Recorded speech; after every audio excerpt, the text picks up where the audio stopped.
Merci, que Dieu vous bénisse. Bien-aimé, ma prière aujourd'hui est que Dieu restaure ta vie. Ma prière aujourd'hui est que Dieu délivre ta famille.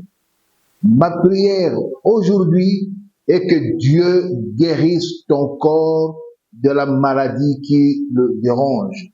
Ma prière aujourd'hui est que Dieu te remette encore debout, que tu te mettes encore debout et que tu continues la marche avec le Seigneur.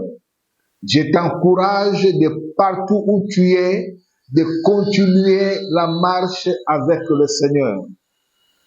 Bien-aimé, Dieu nous a demandé de faire le témoignage, de dire tout ce que nous avions fait dans le monde de ténèbres et les amener à la lumière de tous. Que tout le monde prenne conscience de ce que le monde des ténèbres est capable de faire dans sa propre vie, dans sa propre famille, dans ce que tu fais. N'oublie pas que autour de toi, il y a un environnement hostile.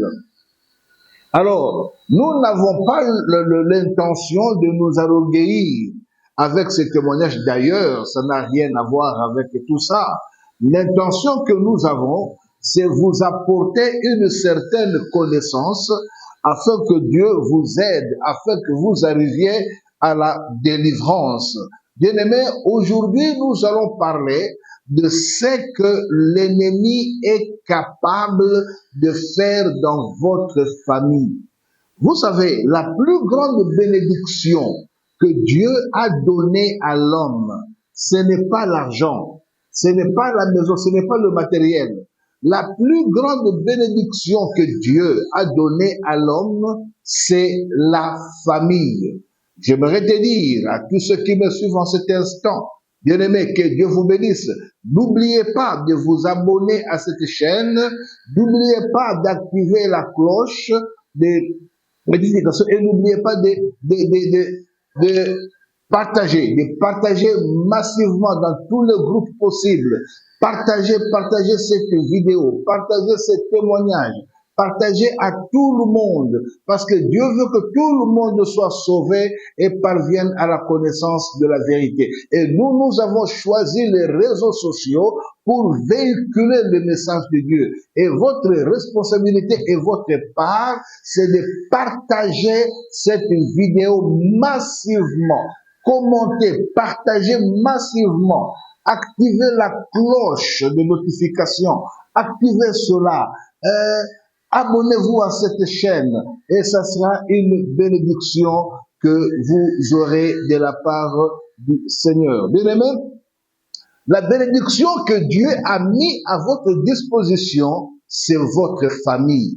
Oui, j'aimerais parler de votre famille, la famille dans laquelle vous êtes, la famille dans laquelle vous êtes né. C'est ça la bénédiction que Dieu vous a donnée. Que votre papa soit sorcier, qu'il soit ivrogne, qu'il soit magicien, qu'il soit qui que ce soit. Dieu savait que tu allais atterrir dans cette famille et Dieu t'a mis dans cette famille parce que par toi, Dieu va délivrer ta famille. Donc, bien aimé, je veux dire que tu dois tout faire pour libérer, pour sauver, pour délivrer ta famille. Ta famille est une bénédiction. La famille n'est pas une voiture que tu vas dire, bon voilà, même si ma voiture tombe en panne, je vais acheter une autre. Non, la famille n'est pas comme ça. La famille n'est pas une maison pour dire que bon voilà, attends ce qui me da et puis même si ma maison tombe, je veux construire une autre maison. Non, bien aimé, la famille, elle est sacrée. La famille est sacrée. La famille est sacrée, je le répète pour la 3e fois. Tu dois te battre pour ta famille. Tu dois combattre pour ta famille. Tu dois prier pour ta famille. Tu dois faire des sacrifices, des offrandes à Dieu pour ta famille. Et c'est très important. Bien-aimé, Une famille ensorcelée. Je vais vous dire ce que j'ai fait dans ma propre famille. C'est pour te dire que tu dois prier pour ta famille. Si l'ennemi arrive à maîtriser la famille, ta famille, alors bien aimé, vous aurez des complications terribles. Écoutez-moi, avant que je te donne ce témoignage, je vais te donner 5 points. 5 points qui prouvent qu'il y a la sorcellerie dans votre famille. 5 points qui prouvent, si tu vois ces 5 points dans ta famille, frère, il faut chercher Dieu. Lorsque la sorcellerie, lorsque le mal, lorsque l'occultisme s'installe dans la famille, je vous dis, c'est une bombe à retardement. Alors, premier signe qui prouve qu'il y a la présence de la sorcellerie dans la famille, c'est la jalousie entre frères. La jalousie et la haine entre les frères. Dans une famille où les enfants d'une même mère et d'un même père ne s'entendent pas, ils se jalousent. Cela veut dire il y a la présence de la sorcellerie dans cette famille-là.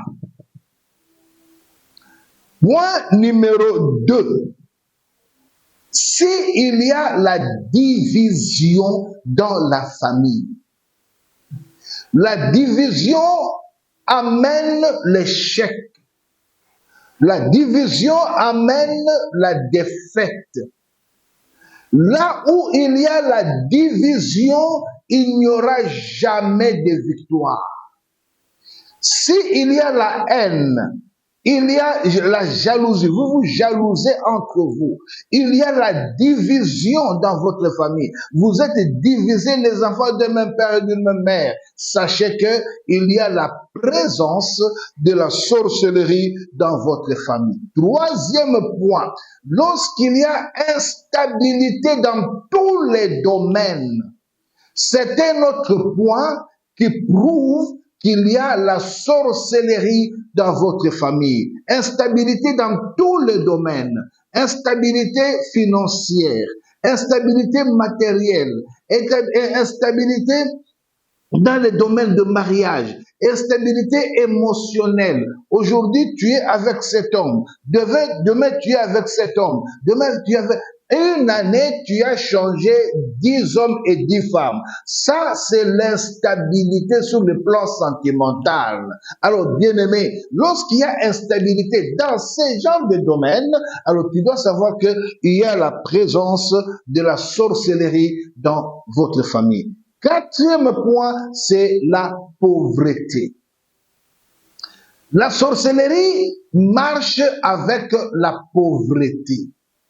Là où il y a pauvreté, il y a beaucoup de possibilités qu'il y ait sorcellerie. Si la sorcellerie entre là où il y a prospérité, la sorcellerie est contre la prospérité. La sorcellerie est contre l'unité. La sorcellerie est contre l'abondance.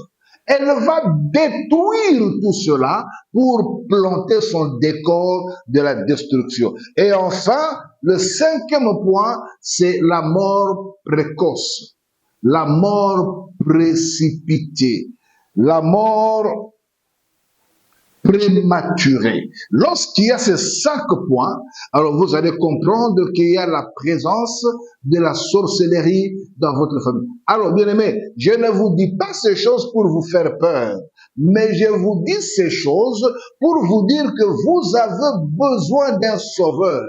Vous avez besoin de quelqu'un qui peut vous délivrer de toutes ces choses-là. Et cette personne, c'est Jésus-Christ. Voilà, je vous dis maintenant ce qui s'est passé dans ma propre famille. Bien-aimés, moi qui vous parle aujourd'hui, serviteur de Jésus-Christ, je suis deuxième dans une famille de 10 enfants. Mon père est mort. Ma mère est morte, donc je suis là avec mes frères et sœurs. Mais bien aimé, lorsque moi je suis entré dans ces choses, j'ai fait des choses dans ma propre famille. Écoutez, il n'y a pas la sorcellerie qui protège la famille. Non. Il n'y a pas l'occultisme qui travaille pour le compte de la famille. Non. Ce sont des disciplines de la destruction. Ce sont des appareils diaboliques sataniques qui travaillent pour le compte du diable pour détruire l'être humain créé à l'image de Dieu. Bien-aimés, laisse-moi vous donner ce témoignage pour vous dire que vous devez mettre Jésus dans votre famille. Un jour, j'ai reçu une invitation, je vous donne le témoignage, et cette invitation-là, je devais me rendre dans une réunion occulte. Une réunion occulte qui se faisait quelque part, et je devais arriver là-bas à 2 heures du matin. Vous devez savoir que tous les services spirituels commencent à partir de 2 heures du matin. Alors, vous, chrétiens, vous devez prendre le temps de prier aussi. Le chrétien qui ne prie pas la nuit, qu'il oublie la victoire pendant la journée. Alors, bien aimés, nous sommes arrivés à 2 heures du matin à cette réunion. J'ai trouvé à mon arrivée que la salle était pleine. Ma place était vide. Je suis allé m'asseoir sur ma place et nous avons commencé à travailler. À un moment donné, j'ai vu un monsieur venir vers moi avec un plateau. Ce plateau contenait un chat. Le chat qu'on a tué et on a cuit ce chat-là, on l'a grillé avec le parfum. Lorsque l'homme arrive devant moi, et tout le monde me regardait, il me donne ce plateau, il me dit, prends ce chat et mange-le. Bien-aimé, lorsqu'on m'a demandé de prendre le chat et de le manger, j'ai commencé directement en moi à avoir des envies, avoir une faim, avoir un zèle. J'ai bondi, j'ai sauté sur ce plateau-là et j'ai mangé ce chat avec précipitation. Je l'ai mangé avec zèle et je suis resté sur ma faim parce que j'en voulais encore. Lorsque j'ai terminé de manger ce chat, bien aimé, j'ai vu toute la salle se tenir debout et commencer à acclamer. Et moi, je ne comprenais pas pourquoi toutes ces acclamations-là. Je me suis mis encore à ma place. Je revois pour la seconde fois cette même personne venir. Cette fois-là, il vient avec un gobelet et dans ce gobelet, il y avait du sang. Alors, avec un stylo Parker, il avait une feuille blanche, un papier duplicateur. Il me dit, prends ce papier, à l'aide de ce sang, je te donne le stylo, tu écris sur ce papier le nom de membres, de tous les membres de ta famille. Pas cousin, pas cousine. Les membres de ta famille propre, commençant par ta grande sœur et vous tous. Bien-aimés, la personne qui n'était pas sur cette feuille-là, c'était seulement mon père et ma mère. Tout le monde, tous mes frères, toutes mes sœurs étaient dans cette feuille-là. J'ai écrit le nom de tout le monde. Alors, bien-aimés, après avoir écrit le nom de tout le monde, j'ai pris encore cette tablette, je lui ai donné. Pour la deuxième fois, je vois la salle se tenir debout et la salle commençait encore de nouveau à acclamer. On a pris cette feuille, on a plié cette feuille, on a mis dans une farde, on ouvre un tiroir.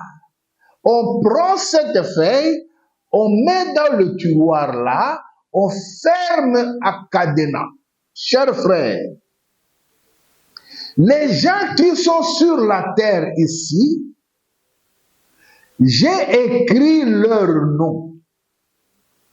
Et on a pris leur nom, on a enfermé dans un tiroir. Mais les propriétaires de ces noms n'étaient pas informés. Ils ne savaient absolument rien. Vous savez une chose, le nom d'une personne, c'est son identité.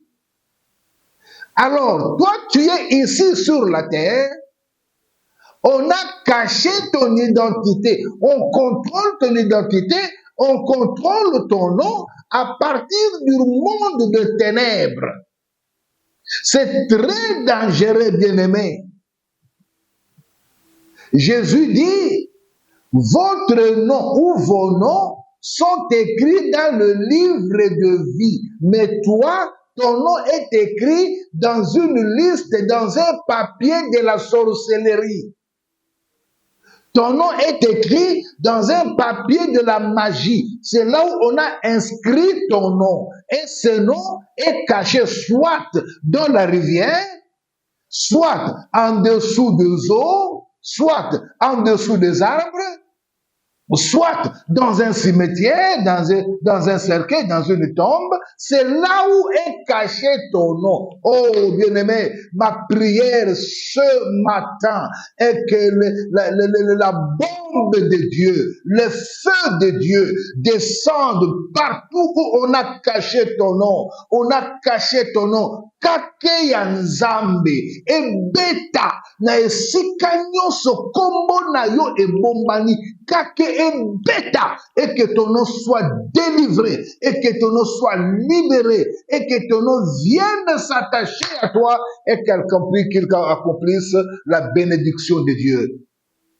Bien-aimé, lorsque ton nom est écrit là-bas, ton nom est attaché à la maladie à ton nom, on a attaché la pauvreté à ton nom, on a attaché la prostitution à ton nom, on a attaché la mort à ton nom.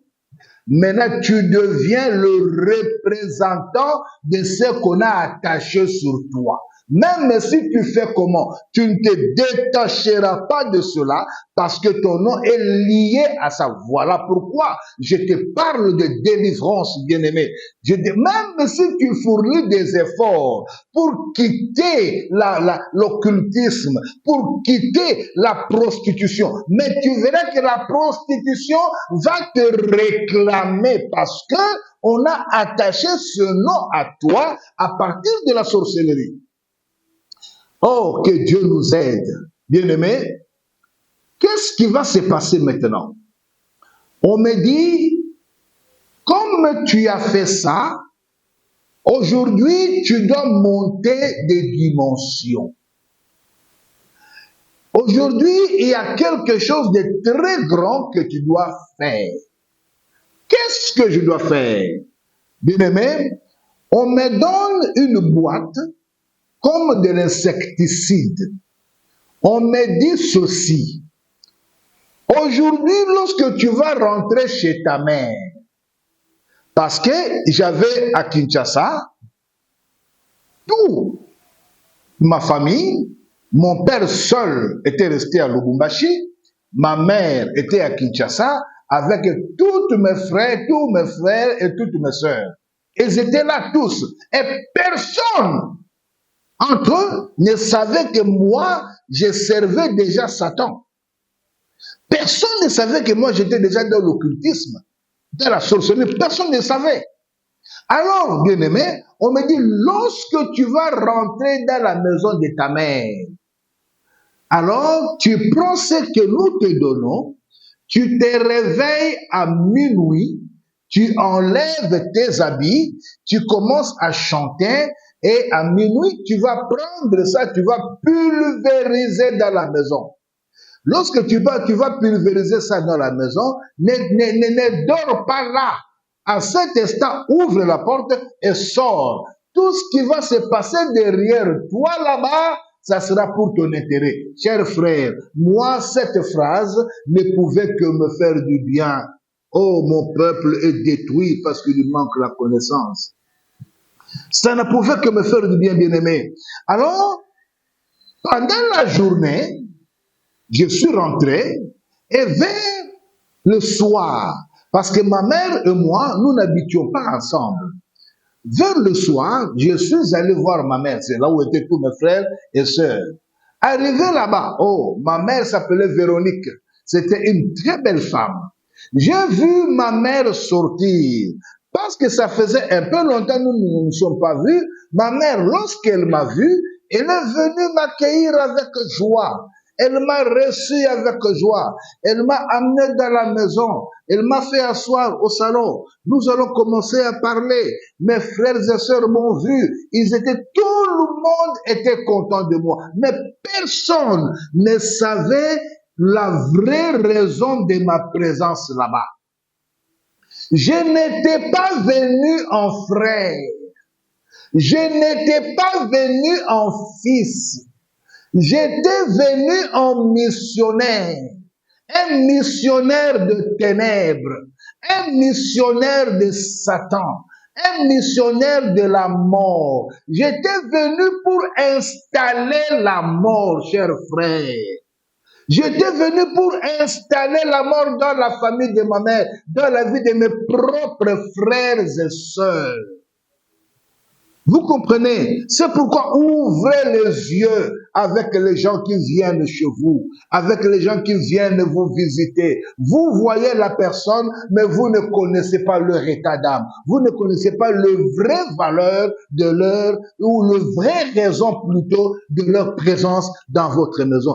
Voilà pourquoi je vous donne un seul conseil. Lorsque vous avez quelqu'un chez vous, avant de lui donner quoi que ce soit, dites-lui, prions d'abord.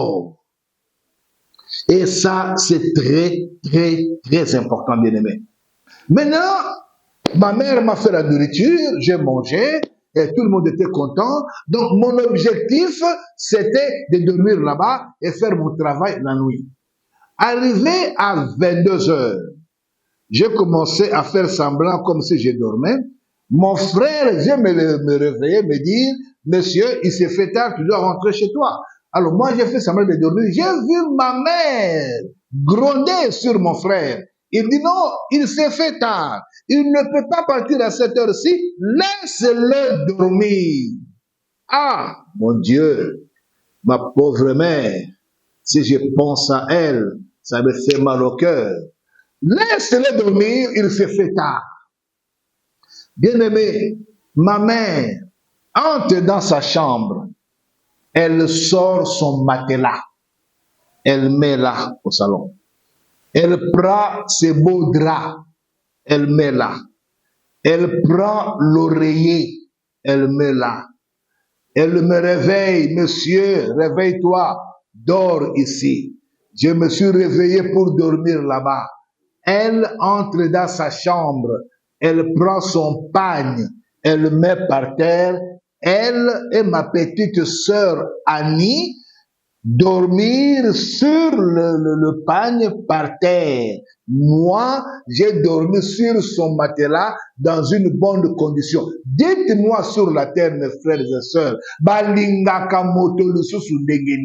comment peut-on encore aimer quelqu'un? Comment peut-on encore aimer quelqu'un?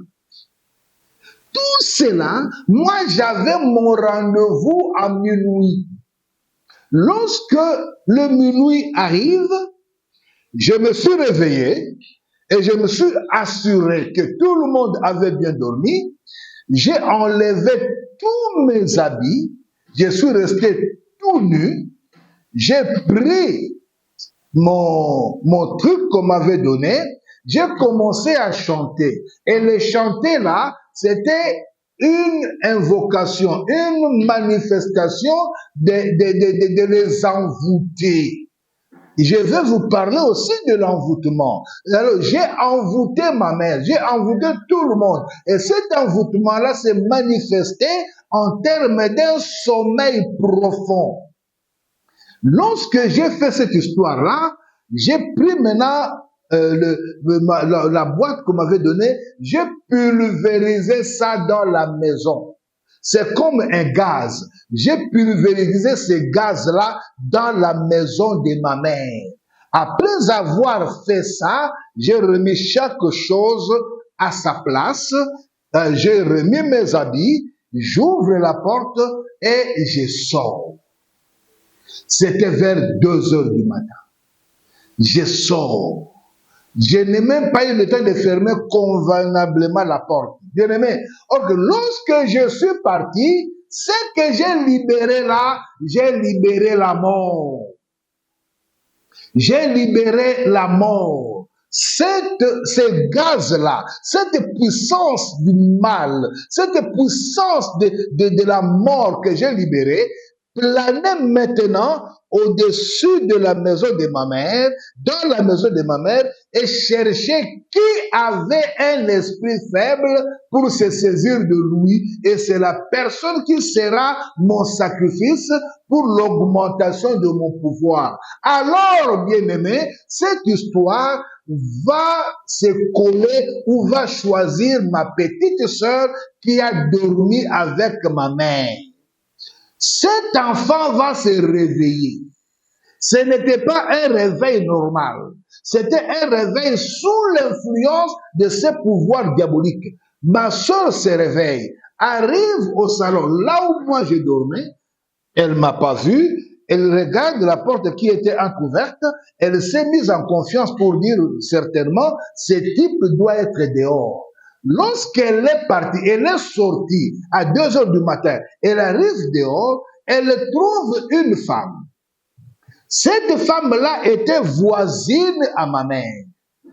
Cette femme-là, sur le plan physique, moi et elle, on ne s'entendait jamais.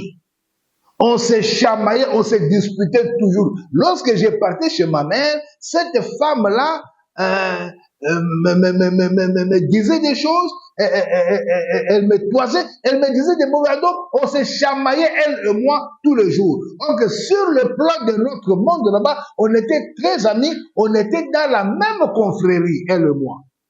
Ce qu'on faisait ici, c'était la diversion seulement. Et c'est cette femme-là qui était dehors pour contrôler tout ce que moi je faisais.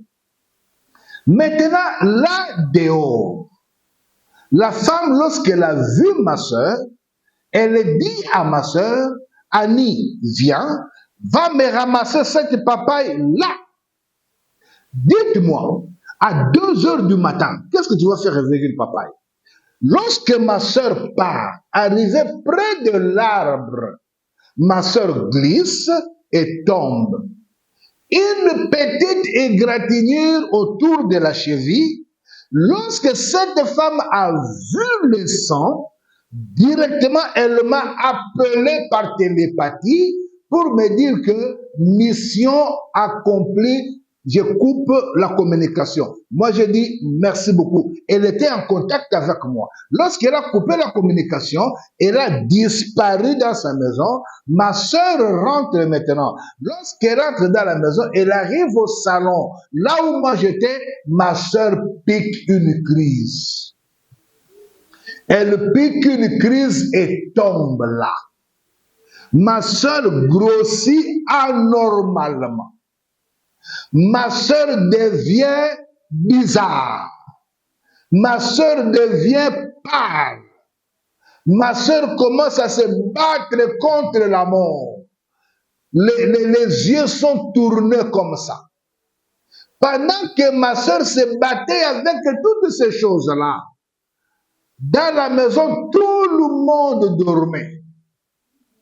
Tout le monde dormait dans la maison. Alors, mes amis, qu'est-ce qui va se passer? Vers 4 heures du matin, ma mère se réveille. Lorsque ma mère s'est réveillée, elle vient trouver sa fille par terre en train de se battre contre la mort. Ma mère prend l'enfant avec sa robe de nuit. Ma mère crie, elle va au dispensaire. Arrivé au dispensaire, l'assistant dit, ah, ça, nous n'arriverons pas à amener cet enfant à l'hôpital général. On prendrait ma soeur, on va l'amener à l'hôpital général à Mamayemo. Lorsqu'on arrive aux examens et qu'on sort, comme la médecine ne manque pas d'opinion, après examen, les résultats sortent. Ma sœur souffre d'un tétanos aigu. Maintenant, le médecin commence à gronder sur ma mère. Comment toi, tu viens avec l'enfant lorsque la maladie arrive à son paroxysme, lorsque la maladie arrive à un niveau mortel, cet enfant a commencé à souffrir pendant longtemps, vous avez gardé cet enfant malade à la maison, maintenant la situation est irréparable. Comment? Ma mère dit non, cet enfant n'a jamais été malade, cet enfant était bien. Le médecin refuse de dire, laisse-moi vous dire. Une maladie posée par un sorcier, par un acteur de ténèbres dans la vie d'un homme, la médecine ne peut pas la guérir. La médecine ne peut pas guérir une maladie posée par un sorcier dans le corps d'un homme. Pourquoi? Parce que la médecine est limitée. La science est limitée. L'occultisme et la sorcellerie travaillent au-delà de la perception extrasensorielle. Là où la sorcellerie et l'occultisme travaillent, la sorcellerie ou la médecine ne peut pas arriver là-bas. La sorcellerie met des syndromes métaphysiques dans le corps d'un homme. Et ce syndrome métaphysique, ce n'est pas le rayon X, le laser qui va voir ça, non. Le rayon X et le microscope verront autre chose. Mais la maladie, c'est une autre chose. Chers frères, alors le déboire de ma mère a commencé là. Le problème de ma mère a commencé là. Ma sœur a commencé à subir des choses horribles. Des choses horribles. Et celui qui a fait ça à ma sœur, c'était moi, son propre frère. Alors, bien-aimés, à la deuxième partie, nous allons vous dire ce qui s'est passé maintenant avec ma sœur. Il y a beaucoup de gens qui souffrent comme ça, avec de maladies compliquées, avec de maladies bizarres, de maladies incompréhensibles et maladies de la sorcellerie. Je prie pour toi que Dieu te guérisse. Au nom puissant de Jésus, je demande que la puissance de Dieu touche ton corps, même si tu es à l'hôpital, tu es à la maison, tu as le cancer, tu as le sida, tu as la tuberculose, tu as le maux des dents, le maux des dos, n'importe quelle maladie, même si cette maladie a des origines de la sorcellerie, je t'envoie la guérison de Dieu au nom de Jésus. La Bible dit, il envoie sa parole et sa parole le guérit. Reçois ton miracle maintenant au nom de Jésus. Que la maladie disparaisse de ton corps, que le sida disparaisse de ton corps, que le cancer disparaisse de ton corps, que toute forme de maladie sorcellérique, que toute forme de maladie qui vient des envoûtements, de diabolique, libère ton corps au nom de Jésus. Que les chaînes tombent, que la puissance de Satan tombe, que la puissance de la sorcellerie tombe et reçois ta guérison, reçois ta guérison, reçois ta guérison au nom puissant de Jésus, au nom puissant de Jésus. Je prie pour la délivrance de ta vie, la délivrance de ta famille, la délivrance dans tous les domaines de ta vie. Bien-aimé, que Dieu vous bénisse. Alors, demain, nous allons voir la deuxième partie, ce qui s'est passé avec ma soeur. Mais pour l'instant, je vous laisse à la disposition du Saint-Esprit. Qu'il continue le travail qu'il a commencé en vous pour la gloire du nom de Jésus. Notre numéro est en bas de l'écran. Si vous avez besoin de nous, appelez-nous, bien-aimés. Nous sommes là à votre disposition. Mais n'oubliez pas de vous abonner à cette chaîne. N'oubliez pas de sonner la sonnerie de trompette et n'oubliez pas de partager cette vidéo, de partager à tout le monde, afin que les gens soient sauvés. Et la foi avec la prière que je viens de faire et tu verras la puissance de la guérison pénétrer ton corps au nom de Jésus. Amen, amen, amen.